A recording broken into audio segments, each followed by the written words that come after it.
So we're here in the Play for Games booth, and we're talking to Dave, and Dave's here all the way from England, right? Germany, actually. Germany, I grew okay, up in I'm sorry. England. I'm sorry. Germany, England, sorry. But you've got a very interesting game. It's gorgeous, it has tons of components, and it's got a fun little history twist to it that I'm going to let you explain. Yeah, this is the Moral Conflict family of games from Play for Games.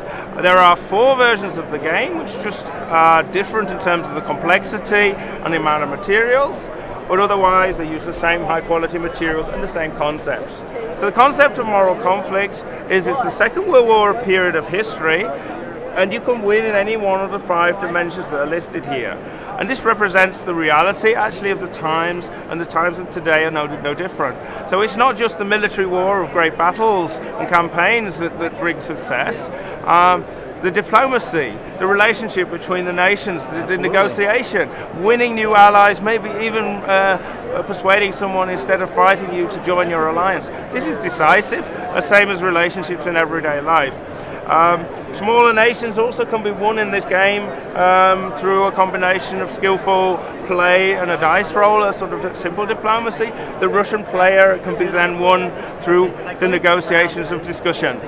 The economic crisis is another dimension of the game. We all know the sort of problems if you don't have enough oil, if you don't have iron ore, if you manage to earn a lot of gold, or which is representing the money, the currency, then you can get victory points. So the economic dimension proves to actually be very, very important and a great alternative.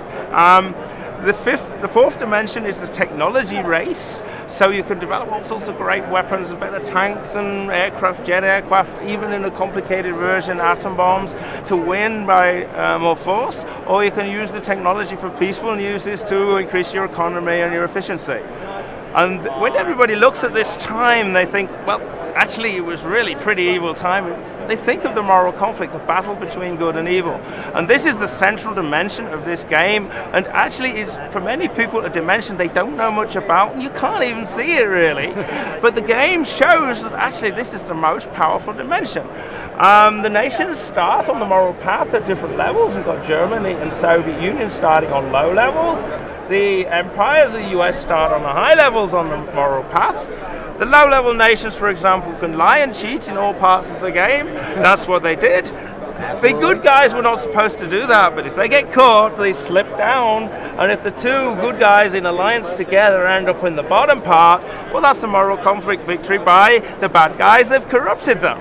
And wherever you stand on this path, then it affects all the other dimensions of what you did or what you can do. And sometimes you say, I just don't like that. The empires might say, I want to move down and attack neutral Iran, the way they did in history. And that's the sort of things that happen. At the low levels, Hitler said, I don't know what the word retreat means. And Stalingrad became not just a lost battle, but the war was determined on that, because he just couldn't retreat. So it's a lovely mixture of all the possibilities that were there at that time, and the players can experiment and learn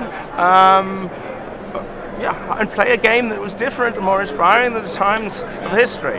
The whole game is also set up. There's a teaching guide with it somewhere over here, which teaches them how to understand the historical background, how to master the dimensions and win the game, but also how to win the game of life. So an example, the military dimension, it explains how to learn the skills of a general, not just play, but also how to put it into practice in everyday life. Everybody's confronted with force or strength, this dimension.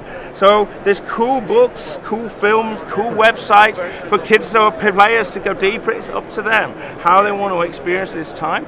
But the idea is what they learn to win the game: negotiations, teamwork, moral decisions. They can put them into practice in their everyday life, and it will change their life. And we call these reality change games because the role playing in real life starts after the game is finished. That's our concept, and it's pretty original.